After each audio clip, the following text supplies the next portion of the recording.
It's the 4th of October, Maldo's Coffee with North Runners. It's time for our sit down. It's Miles and Mindsets, where running meets real talk. We did say that we keep coming with surprises, and today is extra special.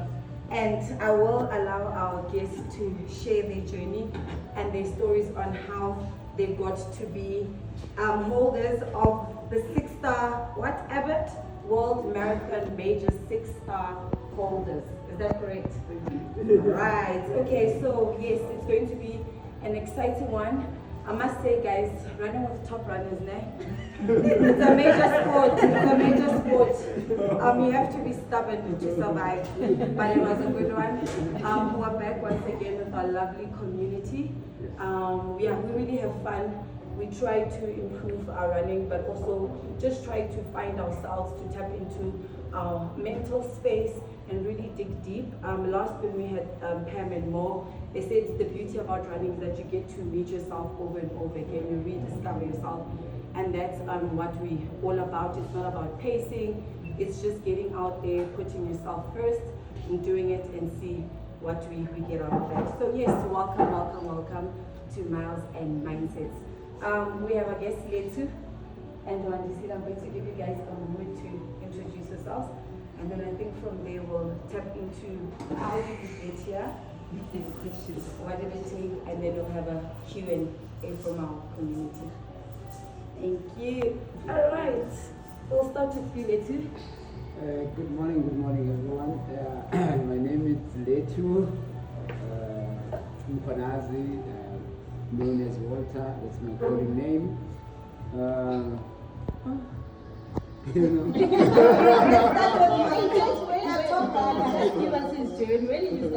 you start running?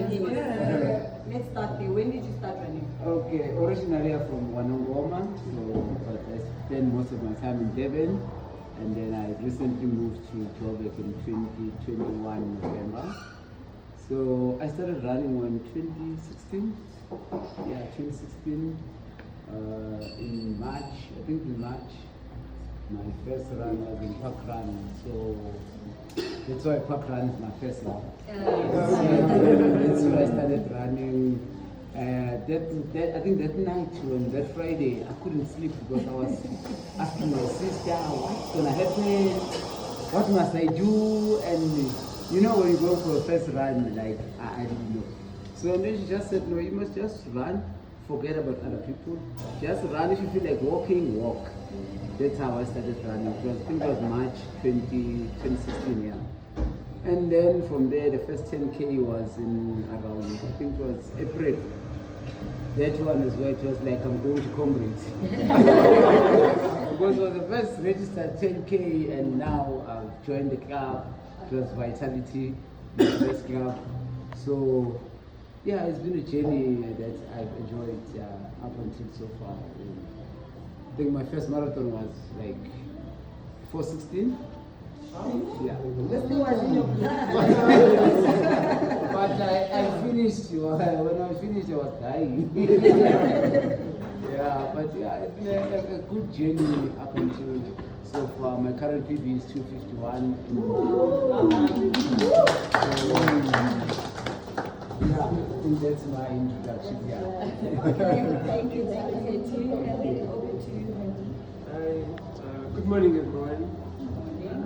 So lovely meeting you. It's been a great morning, and thank you so much for inviting us. We really appreciate it. It's always great to go out and run in places that you don't normally run at. It was a beautiful morning out there, cold as it was, but we enjoyed. Wandisile is my name. Originally from village around Kaimap in East London, by current Joburg. I started my running, I think 2006. Oh, wow. 2006, but it was treadmill. Upside relay, FNB relay, those type of things. Never ever imagine that I would even run a Comrades. And then I stopped for a while, and then 2008, then I committed to run Comrades. So I've done 16 Comrades. Ooh, how many? 16. Green number over forward goal. Get another one. I've done 16 comrades, 13 two oceans. I'm listening because I was running one of the measures as well, Boston, and they were very close. So, and then, and yeah, I think my journey with running, all I can say is that I've grown to love the sport. And that's why I'm still in it now. It as much as personal best, they give us sense of achievement and stuff. But for me, it's been a spiritual journey, fulfillment. You know, the time that I have out there on the road with all the running communities and all the people from all walks of life. Whether you're running here in Northgate, at Comrades or Cape Town, wherever. One thing that running has taught me is humility, is ubuntu. When we there at the start line, you can't say that this one is a doctor and this one is just arrived this morning in a suitcase. We have a place to sleep. Whenever we're all there, and trust me, throughout the whole run, all we want for each other is for us to finish. So that is one thing that is, for me, that has kept me going. And of course, like I said, one of the things I always say is that it's my way of showing how God has been so good to me. I always say that His grace is sufficient, because not everyone is able to wake up in the morning and go for a run. Not everyone is able. They want to do that, and they would love to do that, but it could be the disabilities, it could be any other thing, and that's why, I appreciate each and every person that I meet on the road, whether slow or fast. Just remember that you are fast relative to yourself. Yeah, that's it. Oh, nice. All right, so I guess then we'd say we thank God for the gift of mobility. Yes. Let's always remember that. So maybe just to take it a little bit further, for us who are interested in one day, not taking. Yes. Because it looks expensive. Because it looks. How do you get here? What's the start? Where did it start? How do you qualify? What's the process? Just take us through what does it take? Because I can only imagine you have to stress about running and training. But on the other side, I'm sure there's the admin aspect of having to get there. Yeah. So can you just take us through that as best as you can? Okay. So I'll start, and then you can add. So there are a couple of ways in running the World Major Marathon. The most popular one is through running tours, companies, right? So travel agents that are specific for the World Majors. So what they do, they prepare a package that could include guaranteed entry, flights, and some of them accommodation. So it depends that travel agent. That is one. Another one is via charity. So these World Major Marathons, each of them will have like charities.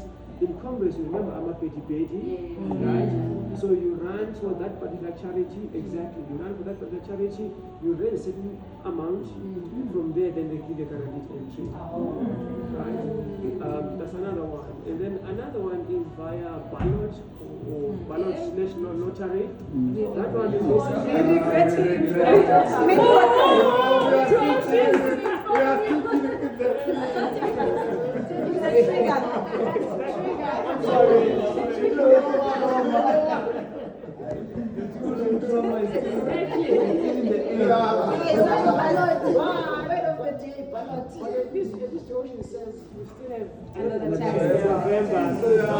This one is cut. all is not close. Hey, I made it.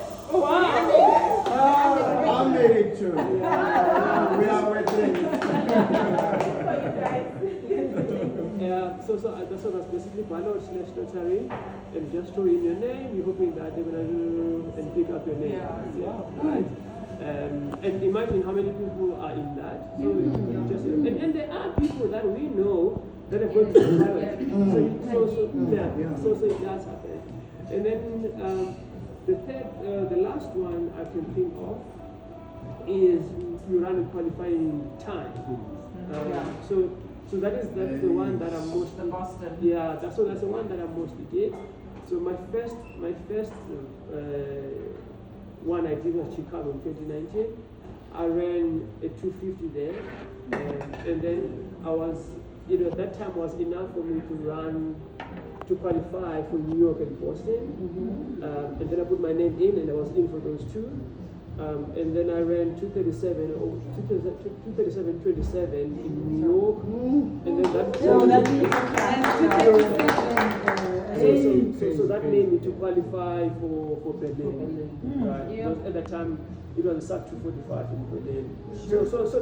So there's that part as well. And I'm mentioning it because sometimes we're saying, that time is too fast and whatever, right? But remember there is some. So in those qualifying times, there's male and female, right? Exactly, and also the age as well. Yeah. So for example, some of us who are over 40, they might say we ran a marathon under 220, for example. So that might help as well. And yeah, I think that's the last one. There are most difficult ones to get into. For example, London. The qualifying time is only for people who are UK residents. Exactly. So you either go via lottery or / ballot or a charity or the travel tours. Tokyo, the qualifying time there is 2:32. So obviously I was out. So charity as well in Tokyo.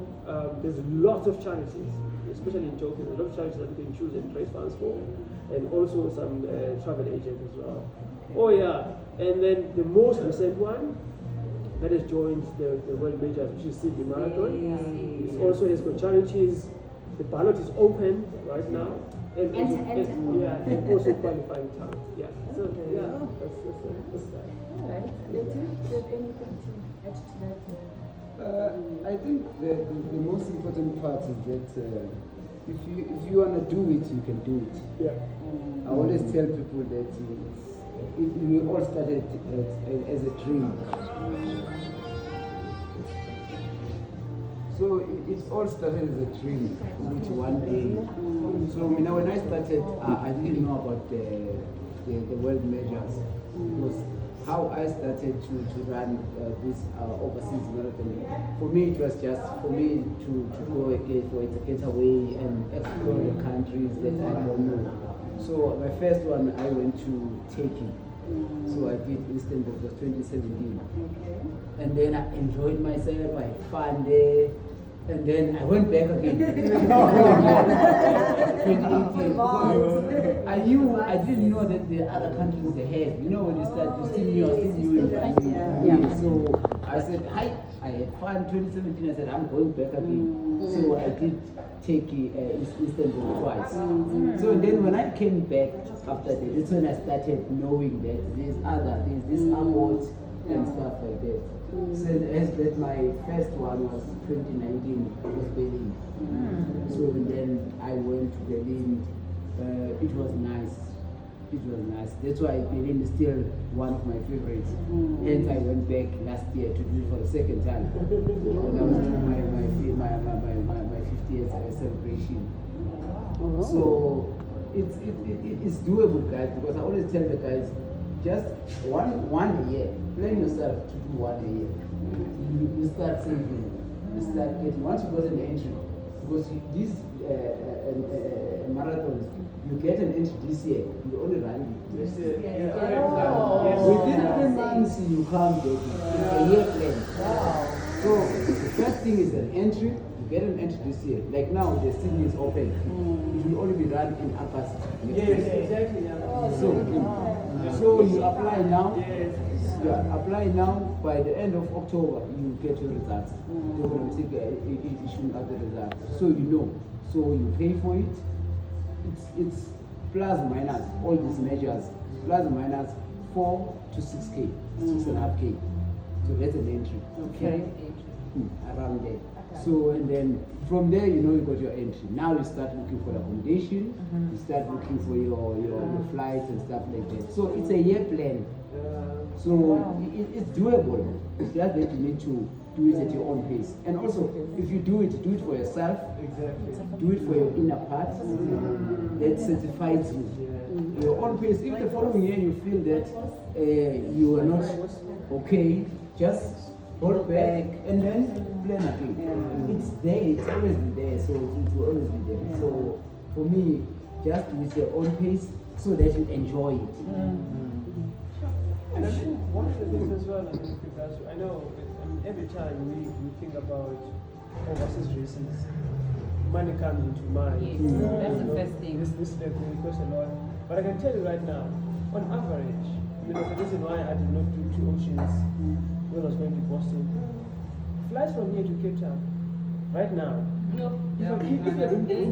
it's 7,000 return tickets now, right? So if you skip Cape Town, you skip Cape Town Marathon, you skip 2 oceans, and you run Boston. That makes sense. I guess you Financially, work around the running calendar. And you keep quiet. Don't let me kind of like, no, they're going to come out. I'm okay. I'm going to Go to It's Cape Town. London. You can just go and do just one. So I think it's a matter of planning, like Rachel was saying. It's a year plan. You know exactly the following year I'm going to be doing Boston. So let me complete 2 options and complete Cape Town Marathon so that my finances can go down. So it's doable. Nice. I think maybe another question from my side. Is there specific order to running the races or No, you can whichever that accepts you first. Okay. Yeah, there's no order. One thing that they do very well, when you run, they actually send you an email. They say 1-star end. When you get that email after running a world major, like another star end, you end another star. gives you some motivation? I mean, we're looking forward to hosting a world major next year. Cape Town. So that could be. I mean, that could be your first the first major. That could be your first major. Cape Town Marathon. Yeah, next year. Nice. Yeah, so that would be your first major, and then from there you decide. And one of the things like you were saying, traveling, it's an eye opener. It exposes you to different things and cultures and that. So yeah, if you have a dream, write it down and say, you know what, I will do this at some point. It's doable. I think, your question, please. You spoke about raising funds for charities. How does that work? How do you raise the funds? So what happens is that so what they do, they will say you select a charity that is aligned to you. For example, I think in Tokyo there's ACE, which is like and there's also like others, they do it for children's fund, others they're doing it for the animals, So you select a charity that is closer to your heart, and then from there you tell them, they say, okay, fine, they accept you, they can find our minimum amount that you need to raise is 10,000 rand, for example. Okay. How you raise that can depend to you. Oh, I see. You can literally, so what they do then, they will give you a link where you can deposit money into that, and then from all you do is to ask your friends. And you said it's automatic, no? Yeah. I mean, then once you raise that amount, then you've got a guaranteed entry. So that's me having my 6,000 in my pocket, which I would have paid. No, I think he spoke No, about do I still pay my guarantees. No, you don't. No, you don't. It's in there. Yeah. Oh, okay, So nice. this is part of that. So you pay for your traveling. Yes. Yeah. Accommodation. Nice. And then you get your Oh, nice. Okay, that's nice. Gandhi, how much is this entry? 6,000.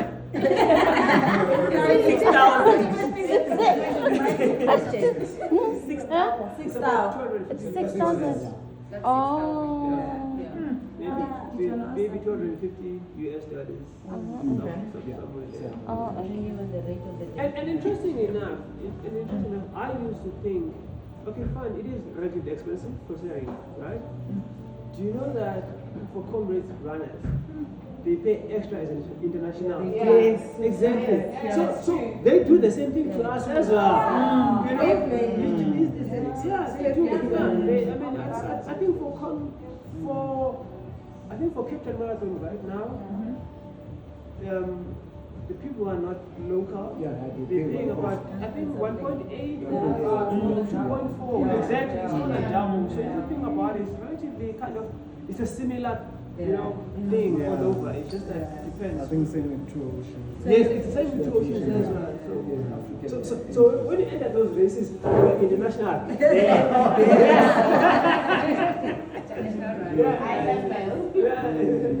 think she wanted to ask. Do you guys have coaches? Or you just like all They are coaches. Yes. No, me, I have coaches. you have coaches? As a coach, I coach Guinea gang. Now, how do you select a coach? I mean, you said you've got coaches. How do you select a coach? Do you select someone maybe who has run those races that you want to run? Maybe they've done them a couple of times. They've done them within a certain amount of time. Like, how does it work for you? So the coach you select, if one is the coach, you can go to him, you tell him what your goals, and then he'll sit down with you, and then you'll take it from there. The coach is everyone that is there. Like one is a coach. I belong on Skinny Gang, coaching guys. So they will sit around with you. You choose your pay, your target time finish. And then you say you want 4 hours, and then they'll say, okay, what is your current 10 kilometer, 5 kilometer, 10 and 21, and then from there they'll see, okay, you are here. The 4 hours you want, it's a bit too early. Start here.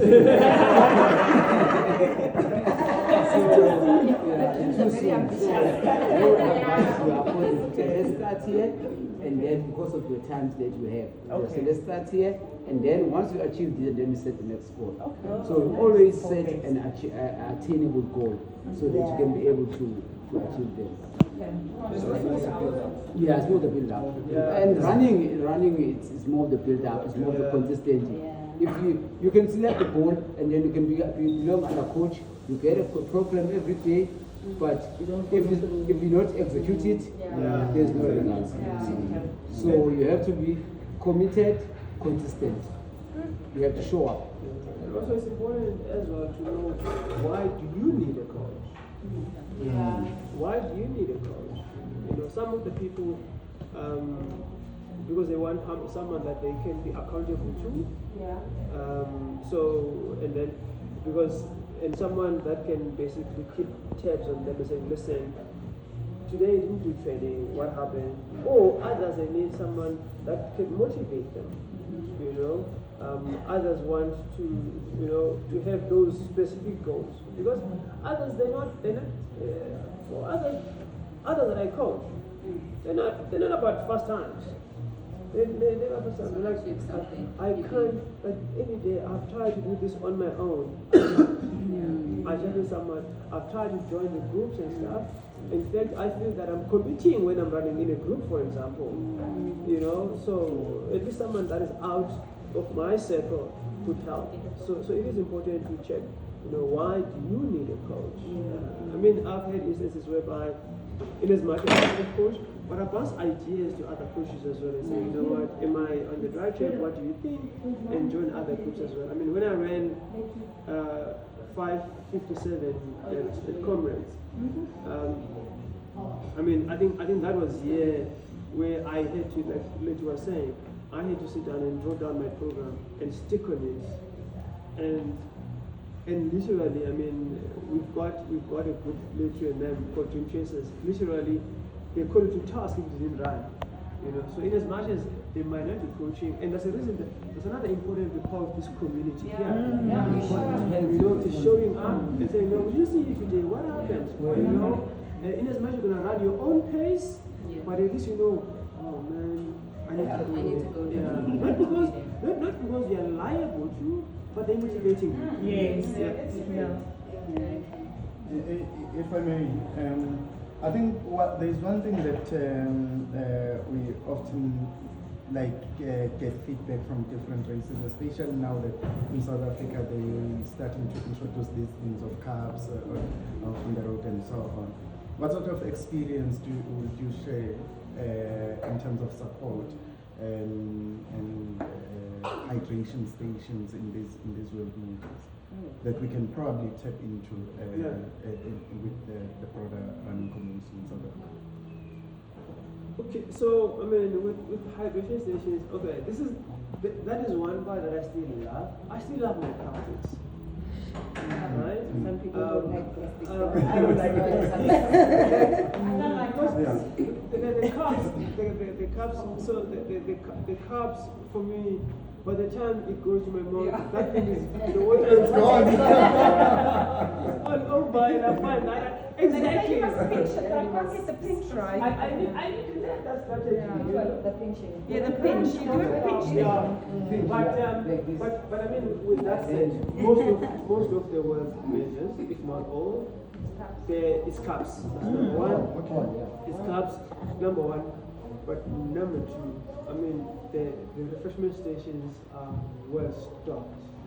Like I mean, they normally it's about 40,000 plus runners. 40,000, that's like double comrades. So that's almost double comrades. So the water stations, they're very well stocked. Yeah, they are. And also you actually even get gels in some of the stations. Yes. What? Yeah. You can get gels in some of the stations. I mean,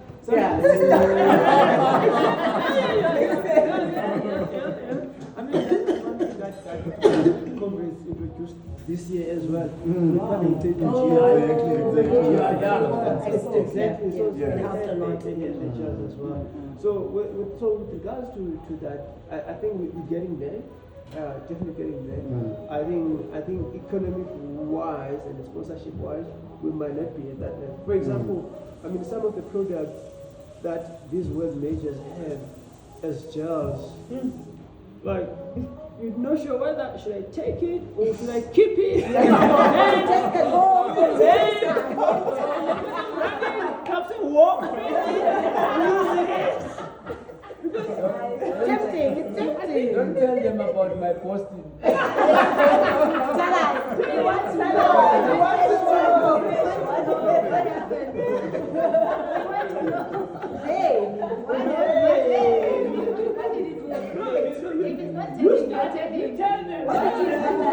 What did you take? We ran posting together.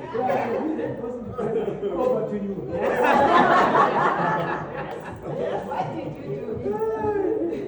What did you do? Posting they got motive on the road. Oh, wow. Pictures. So and then we're running, and then it started raining and so on. So then when we arrived at the station where the boating was, as one was just said, now you don't know whether to keep it or to lose it. Me on my funky pants, I don't I loaded. I had three on this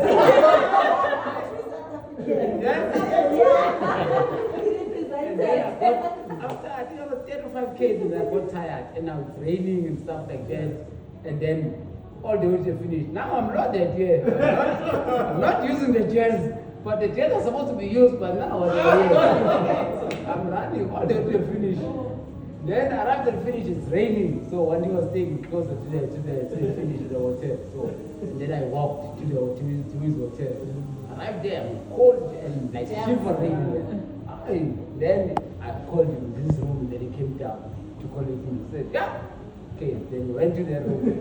I want to shout and get took out my I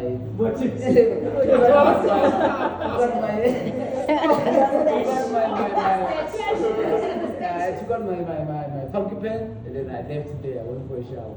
I'm coming back and then this one is when he said, yeah, you see, this 7 minutes is because you are so busy with this stuff now. See how many because I think I did 307 on that place. And I said, you see this 7 minutes, you're busy collecting gas, you're not even using them. Look at this. No, I used them. No, I used them when I came back. It's normal. It was normal. So that's why we will buy them. One pocket. It's about another rand. You get it for free. That's why. One jowl. It gives you energy. It's like a carbohydrate.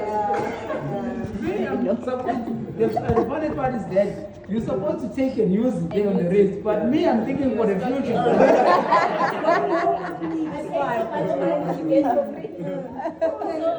think just one question, but when you paste one of Oh yes. tell us about that experience. Yeah. How did you even become a pacer? I mean, In it- London it- Marathon. Wow. London, Yeah. So one of the so that's another way of getting into this, to be a pacer, right?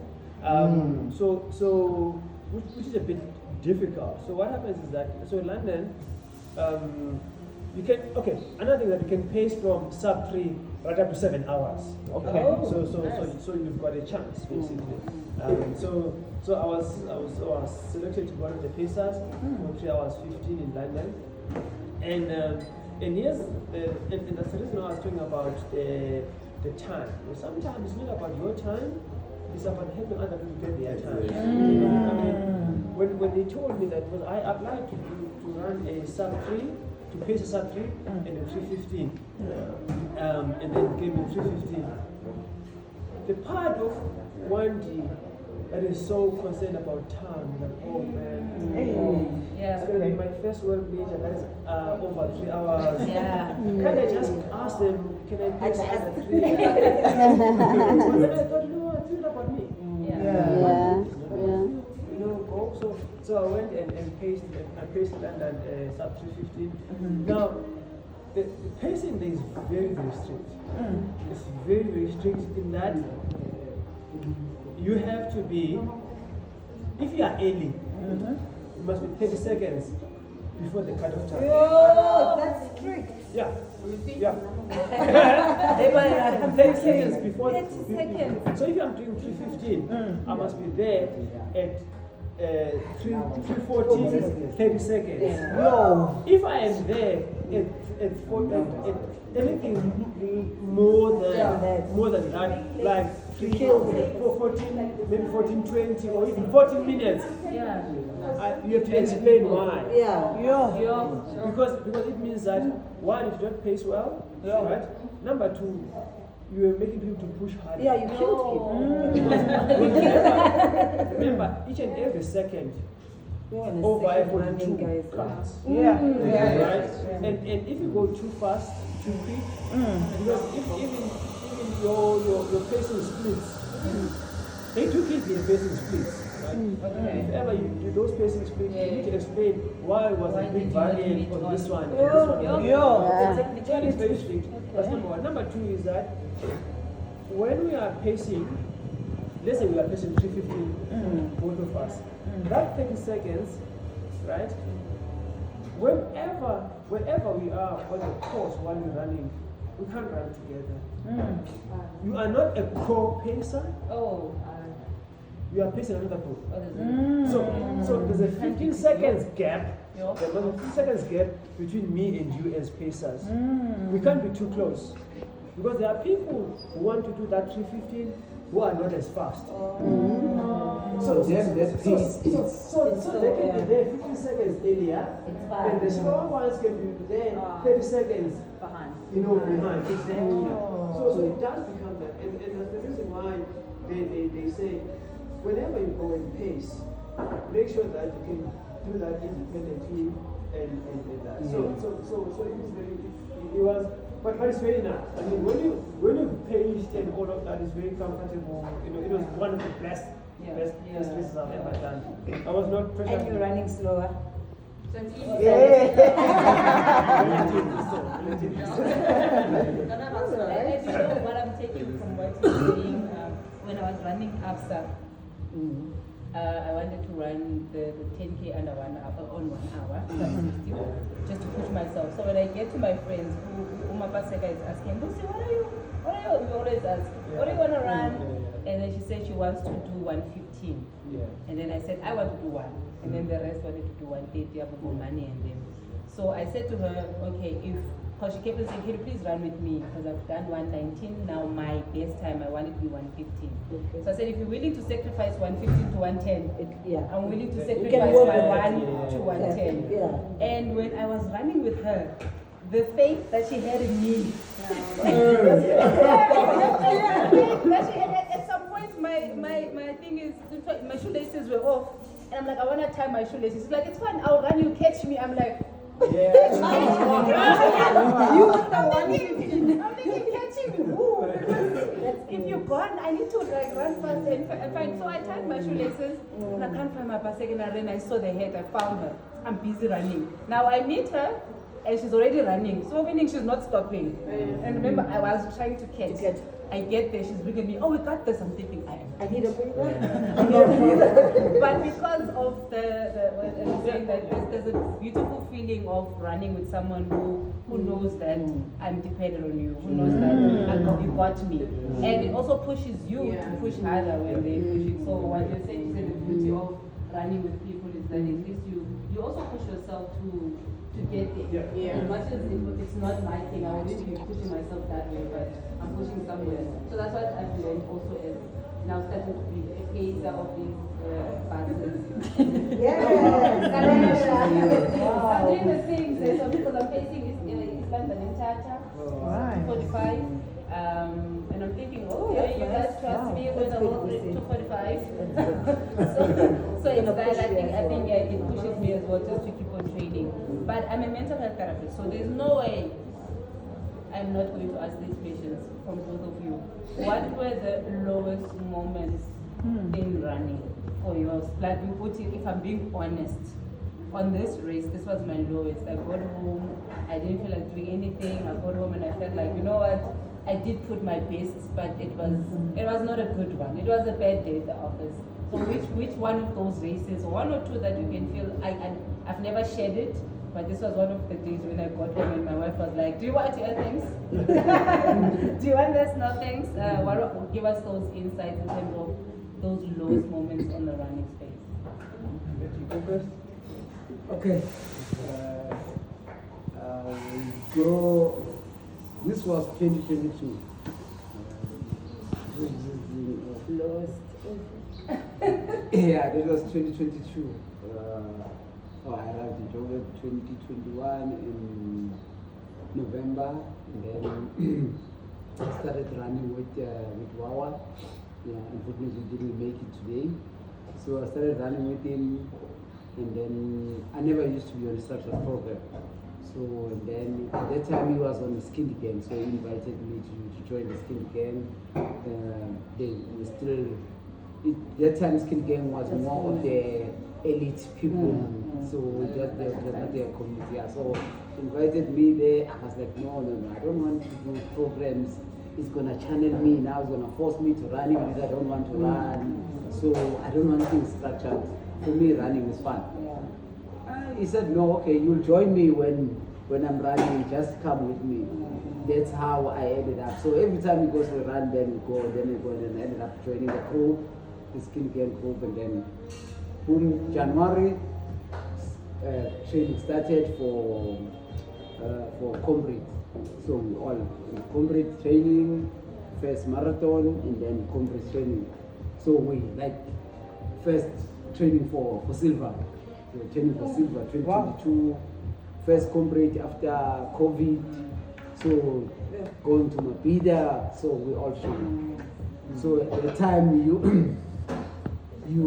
are our first group, we are first, and everything is first there. Coaches is the first training for silver. So you make sure, Guti, you do your workout. You don't miss anything. So we're like 100%. Or everyone wanted to be 100%. You don't want to miss a run. I remember the Wednesday runs, those are the difficult ones. So we started training, we'll stay with Wawa, we'll meet at K90, Vision Active, especially on Wednesday, we'll run from K90, Vision Active to Bedford View, and then come back. There's 15Ks, 15Ks. So Wednesdays, you run 30Ks. So you start normally 4:30, 4:15, because you still have to go to work. So that's, I put everything there, trusted the process, put everything, I made sure I don't miss any, the long runs, we'll do the 50Ks, the 60Ks, we make sure we meet with the guys, and whom we went to comrade, then we went to the race. So when you gave everything and you wanted silver, so we went comrade. I think it was 60Ks. It was in Hillcrest. I was still within the pace and everything, but I could feel, but you know what, now I'm tired. I was feeling my thighs like they were heavy. And I could feel, but you know what, this is not my thighs, like they were heavy. It was something else. But trusting the process and trusting that I did everything as per coaches and stuff like that, I continued to push. And Pine Town, I remember, by that time I was still running for Chile runners. In Pine Town, the guys were there waiting for me. And when I came, they had Shamase. I had nothing to give back to them. Because now the target it's playing now. I can see now the average pace is increasing instead of not going down. It's increasing now. I'm on 4:57. That time we were chasing 5 minutes per K. Now I was on 4:57. And where they were in Pine Town, the next is Kawizir. And there you have to walk. There the Kawizir you have to walk. So yeah, I'm thinking about it already. I couldn't give them what they wanted from me. But they hyped me up and then I went. Kawizir on top. When I reached the top, it was exactly 4:59. And then I was like, yes, I still got a chance. Let me just go. Now after Kawizir goes down. So as I went down, I think I accelerated too much. And then cramps. Tell me about it. And that was the end of it. That was the end of it, but not yet, because I said, you know what, let me just walk a bit. I'm still on 5. When I saw 5, the mind just sunk.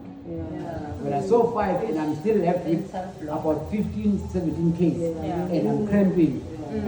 But I said, let me try.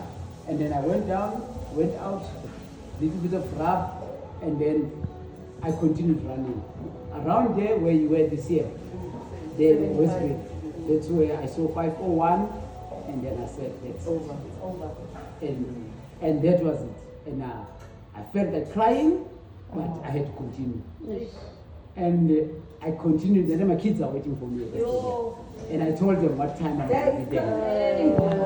So, and then I went. I continued.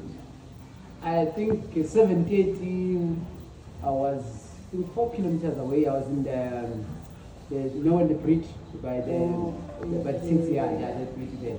And then I was with another guy, Hooligan, and then we were just running together. Same strategies and what we are also targeted for the same medal. So when 7:30 hits there and we look at each other and we said, it's gone. And then he continued. Now I walked. I had no business to run anymore from there. And I walked. I think my paces there were there 6, 7. and then just to arrive at the stadium, and I was shattered. Yeah. When I arrived at the stadium, I just ran just to Stand go around. to the finish. Yeah. And when I picked up that medal, I was not happy about it. The pain was unbearable, and then I started crying. And I went up the stairs at Mabida. I found my mates there that we were training with. Did you get it? No, some got it, some didn't get it, some they had 734, some had 7, or some passed me and then they went. You know when someone passes, then you think he's okay, you think maybe it's okay there, and then we sat there in the stairs. I still got those photos when we're all like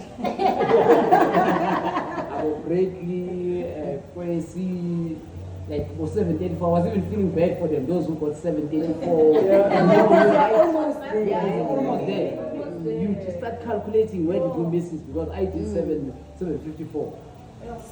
So and then I got a bit of okay, and then seeing the other guys, and then now I have to go look for my kids. And then when I went outside, and then I saw my kids, and then it became worse. So that I think it's still emotional because I have put everything. You know when you put everything, like it was, and then after that I retired. One can tell. I retired. On comrade, I retired. No, I retired because I felt so much pain. So, and yeah, I think that's the only race that I can say. Even now, I still feel good. It didn't give me what I had put in. So I retired. I said I'm not doing comrades anymore. That's one of my lowest in running. But it teaches you that you can fall and you can still wake up. You can still wake up and you can still do better. Because the following year, the guy said, you are going. I didn't even register the following 2023. I didn't, because I said, I'm done with you. I took a substitute. And then the guy said, you are going and you are going for silver again. I didn't put as much a training that I did the previous year because I was like, I don't want it. If I don't get it, I want to be okay with, you know what, I don't get it because I didn't put much, but I will do as good as I can. So, because, and then I went 2023, I came back with silver. So, that's one of the things that has taught me so much in running, that you can still get what you want. No matter what obstacles you find in the way. No matter how many times you fall, and you put your focus, you put your mind on it, you can still go for it. And how I got to know Walter? What did I do for you? That video when I entered on the 2023, that screaming, she was screaming when I entered I didn't even know his story. I didn't even know anything. Like at that time, I didn't know needed he it. was silver, and he needed And it he so needed much. it. When I entered that stadium, I still look at those photos and smile. That 2023, because I was giving kisses. I didn't know what to do by myself, comparing to what the previous year was. So it was, for me, it was a huge achievement for me. That's great. There's a question. So I'm sure you got a chance to sit down and reflect and compare the 2 years. So when you did that reflection, what was the difference? Was it a difference in strategy? Did you start out so fast, or was it like a mindset thing? What was the difference between the 2 years? I think for me, I learned something about myself, that I'm not a mileage runner. 2022, I put a lot of mileage, so the body was tired. So the 2023, I didn't do a lot of mileage. Yes, I did the required mileage minimum, because in 2024, 2023, 2022, I went to Comrade with 2,400 kilometers. What is it? Yes. So this was during the training? Yes, during training. That long training back to Comrade. But 2023, I reduced. I went with 1,400. So the body to me was fresher than the previous year. So I've learned in this running that I'm not a mileage person, so I have to do the mileage, but a minimal side. I don't have to be on the, because you have your minimum and you put your high mileage on every paces. So I normally now I stay on the minimum side. Wow. That's what I took from there. Even when we sit down with the guys and with the coaches, with the crews in the corners, so we picked up, because you know what, you do your mileage, but your speed must be on point as well. One question. Let's talk about shoes. How many? Yes, Because that's a yes. tricky one. If you're going to be training for comrades, how many shoes do you use? And how do you choose a shoe? Do you go by brand? Yeah. Do you go, like, what's the process? You wanna go with I think let him share his story and then then go go to on the the shoes, 'cause- shoes, yeah. Okay. Sure. My lowest moment was for me was Boston. So like I said, I ran Chicago 250. I qualified to run Boston and New York, and I was 8. Then I went and ran New York first. When I ran New York, I ran 237.27. At that time, I thought to myself, New York was considered to be the hardest of the world majors. So when I went to Boston, I thought I want to better my time from New York. And yeah, come on race day, feeling fresh. In fact, I was supposed to do Boston and New York the same year. It was very closer to each other. But then I got stuck in Dubai during COVID. So I was quarantined. I missed Boston right now back in New York. So I went to New York, to Boston. Starting off, the seeding is like closer to the elite runners, feeling pumped up and everything. I started and I went. So Boston, you go like this, and then you kind of flatish, and then it comes accumulating, and then you've got the Newton Hills, that comes later on, around 24, somewhere there. And I was on pace. In fact, I think for the first 15 Ks, my expected finish time was 2:29. Yeah, it was under 2:30, yeah. And I was like, you know what, one you got this. Yeah. You are stinging like a bee, floating like a butterfly. Like, got this. I feel that. I remember tracking you with that. No, No, it was like the first 21. And at that time, I was not even struggling. It's not like I felt like I was pushing too hard. I was pushing hard. Not like I'm flying, So it was feeling good. You see, even someone, when you check it, when you're checking someone, you see who's okay, he's running at 3:30. Even if he faints, he will go to 3:40, 3:45. Yeah. You wouldn't pick go anything above Exactly. 4, because the first 21 was like around 3:30. Yes. So I was pushing around 31, 32. I felt dizzy. But dizzy. And I don't know, man. I don't know. And then I went, okay, one is, you see, so they have got those barricades on the road, right? And on those water points. I stumbled, I went to those barricades, I grabbed them. I'm like, okay, now I'm about to fall. I've seen these things happening with people when I'm watching on TV at races. And I took some gels, water, and then I continued. At that time, I made a decision. You know what? Right now, I'm ready to finish. Target time out of the window, and that's it. Hey, when you get there. You know what I mean? Exactly. So I was like, you know what? Let me just get and yeah, I wobbled from there right to the finish. I finished 2:47. Now imagine from the expected time of around 2:35, because what I was aiming for, I mean 2:47. I got to the finish line. I didn't want to hear anything about Boston. I was like, I I've had enough, and it was not my day, and I got the hotel room. I remember when I was checking in, when I saw 5 minutes vacay, Yes. I keep on refreshing the phone. No.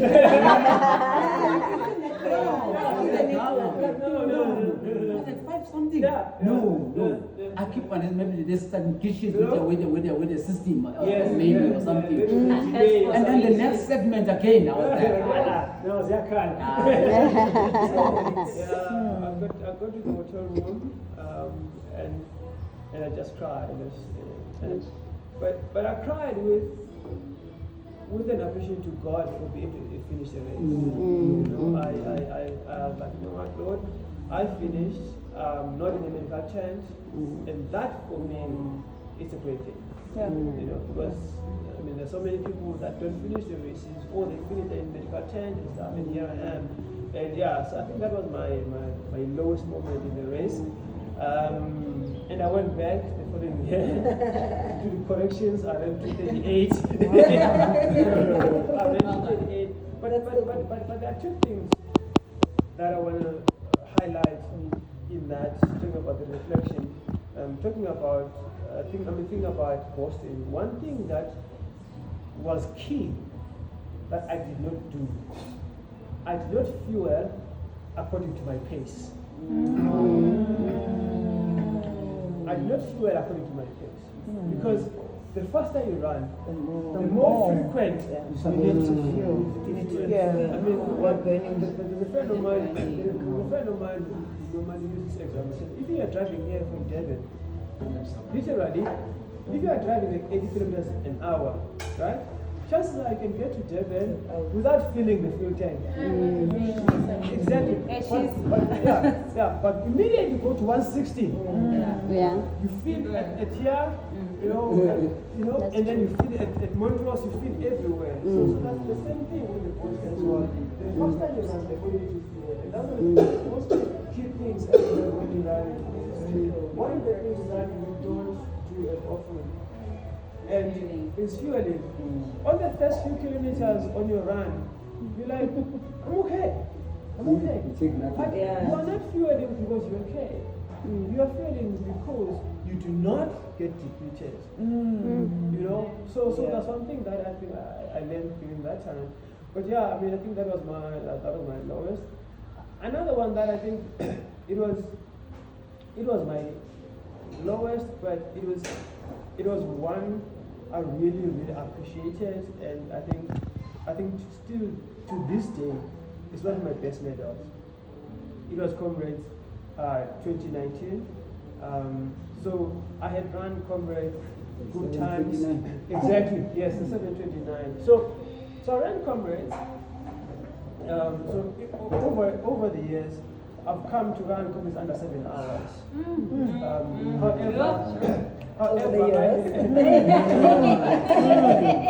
However, in the up run, I've had a 7:05.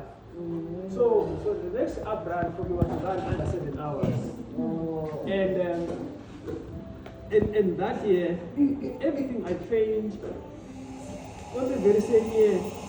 I ran among the assistant runners. So that year we ran from London to Paris, usually every day. 42 Ks a day for 10 days. So my legs were loaded, what Peter was saying. And we finished it. So over 10 days we ran 420 kilometers. On the last day we ran the actual race Paris Marathon. So I came back from Paris. The following weekend I was running 2 oceans.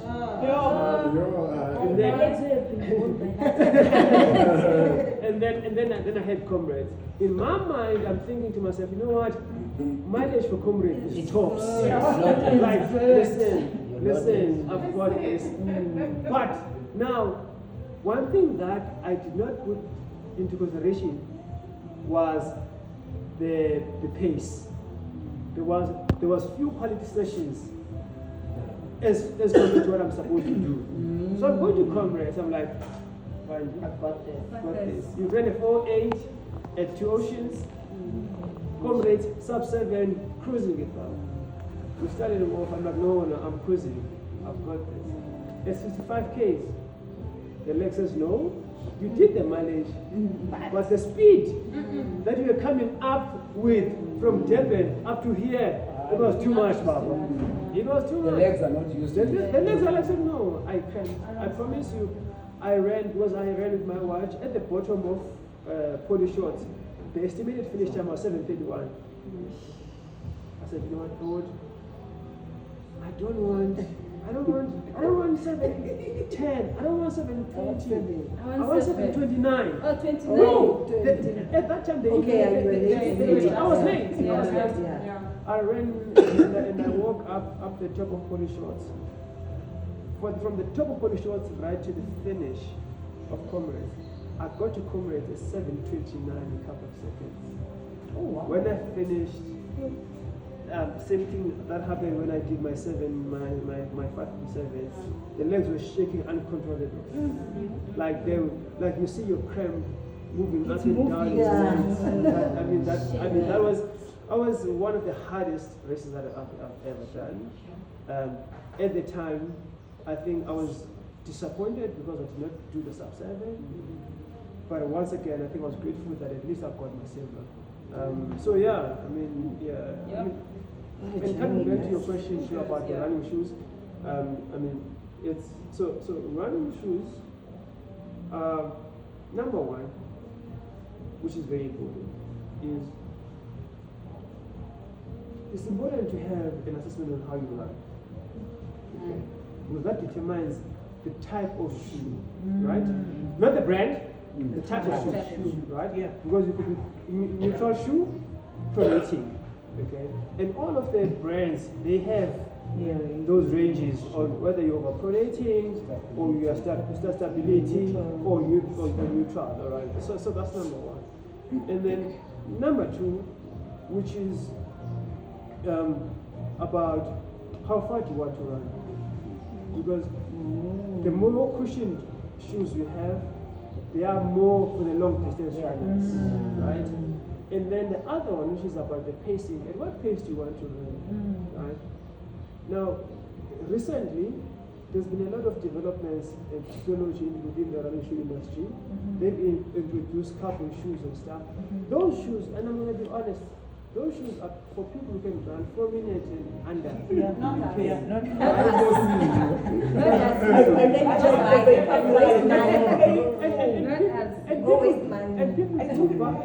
People do buy them because they are very light, right? And therefore they will give you that advantage, right? However, you will not be maximizing what they are meant for. You know, exactly. So you won't be maximizing that. So I will not recommend. However, in the non-carbon shoes, you still have fine light shoes. Yes. So you look at the weight of the shoe, you look at the cushioning, you look at the bounce, and those kind of things. Then you can determine, okay, this is now you can go to a brand and say, fine, this is the brand that I'm looking for, and then from you can select a brand. I run with ASICS, and from ASICS, right from the most popular shoe, which is the Nimbus, that has been there for a very longest time, which is basically for the longest distance that you can ever run on Nimbus, to the Meta Speed Sky, which is basically sub-3 marathon runners or the faster people, to the mid distance shoes like the one that I'm wearing right now, which is the Mega Blast. So it can be complicated, but the best thing is, you know what, go to Sportsman, go to Sweatshop, make sure you do a proper assessment. The disadvantage though in that process is that sometimes, depending on the shoe that you've been using, you can have some injuries. You know what I mean? Because you're using the wrong shoe, or the shoe. Exactly. Exactly. No, that's not an injury. That's not the name. That's mandatory.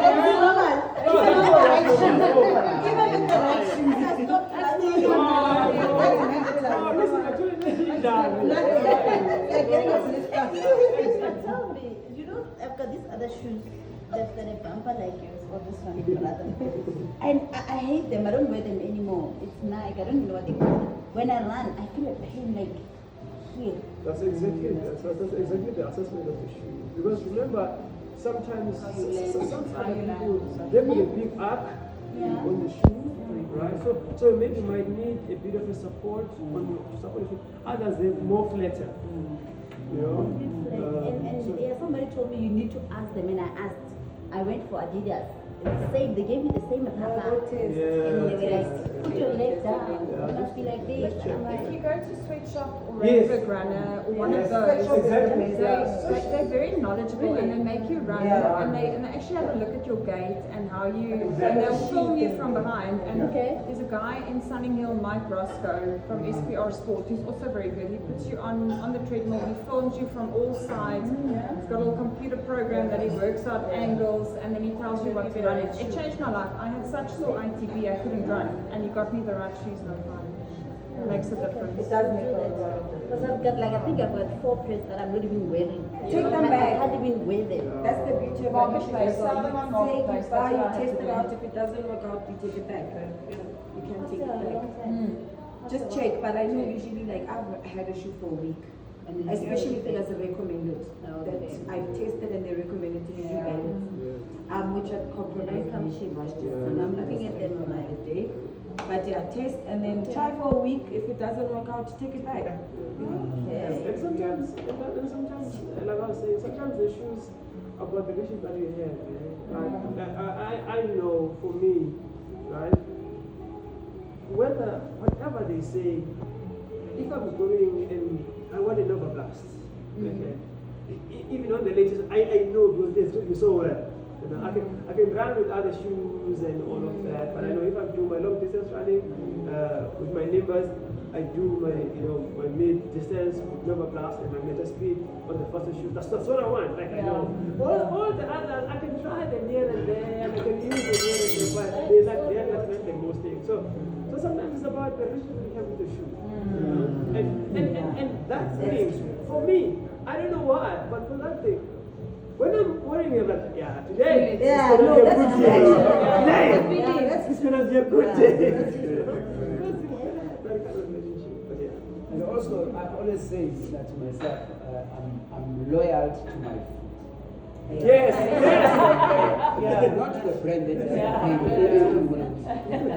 Adidas, everything I say Adidas online. No, what my shoe likes, comfortable and gives me performance. It's what my shoe gets. And then I'm not a fan of the carbon shoe as well. I'm not a fan because for me, people training with the carbon thing. It's like I'm like, it's not ideal. True. So you better get a nice shoe. There's even recommendations. They tell you this one is the one for long runs, for short runs. I just got this one. I'm using this one for long runs. I'm enjoying it. I've done it. It's very light. Very light and it's comfortable. So why are you training with it? And they tell you this Pro 4 and what it's for race day. So you training with it.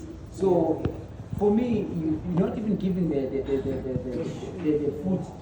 foot the rest because now you want to just be on the So give them a comfort and then you should be okay. So, but as the lady said, you first step go and test yourself, get that recommendation so you know what type of a shoe you are using. That's the beginning. Yeah. I think our time is up.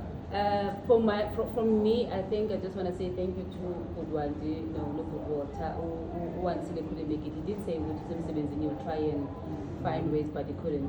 I appreciate both of you, and I know you come very far. I know that when I invited you, I knew you come very far, but I was like, you know what? It's a community. Let me try my luck, I appreciate you guys for coming to our community and sharing this. We wouldn't have known all this information and all these things if we didn't invite you. We'd be asking you on WhatsApp, we wouldn't get this feedback and tapping into this mindset as well, the spaces that you've been in, your mental blocks and all of it encourages us as well to say even if I had a bad run, I have bad runs, I know as a therapist, And sometimes I wake up like, you know what, Lucy, just keep on pushing. The day where someone said to me, stop running 42s, keep on running 21s. And I was like, oh my word, do you even know my goal? And then every time I run a 42, my mental block and everything, I couldn't do it. So when we hear these stories, Guti, also you have days where you felt like crying. I went to run in East London and I came back and I felt like crying. And the route was so easy because everyone just chased it and finished it in 2 hours 30. There I am trying to find 5. And I couldn't get it, and I flew. I sat there with like that man. I'm like, what was I doing? So we do have those days, and hearing top runners like yourself having moments, it encourages each and everyone sitting to say, it can be a bit day to the office. It's okay. We need to allow ourselves. Our bodies are not the same. And to the community, guys, I appreciate you so much. I really do appreciate you. You come out every Saturday. We show up on these conversations. You guys make an art. You guys create space, and we're doing this for you. To say, at least you guys are very. Someone said, where do you get these people? I'm like, they're like friends. They're friends. Trying to get help. You want to run? We're trying to get help here because we've been here. We're trying to get her to be part of us. So I think the aim and purpose is for us to learn, educate, and have fun in running. And it's a beautiful sport. Let's just have fun, learn, grow. The ambassadors as well. You know, it's maybe one day. You never know. But thank you so much. That's from me. I think you've said it. I think you've closed it off nicely for us there. Little did we know that one day we'd be sitting with our very own South Africans who've been around the world and the Abbott World Marathon Major 6-star holders. Inspiring. Thank you so much. Like Lucy said, it was a fruitful conversation. We did take a lot from it. For some of us who've been willing to experience one of these races, it puts everything into perspective in terms of how to get the financial cost around it. And actually, there's also ways to get around it. So yes, thank you so much for inspiring and to the community. It's been lovely. It's been beautiful. And for those of you who are online, keep a lookout on our social media pages. We'll be dropping the date for our next run and our surprise guests. But until we meet again, with love from North Runners, Miles and Mindset, where running meets real talk. Thank you so much.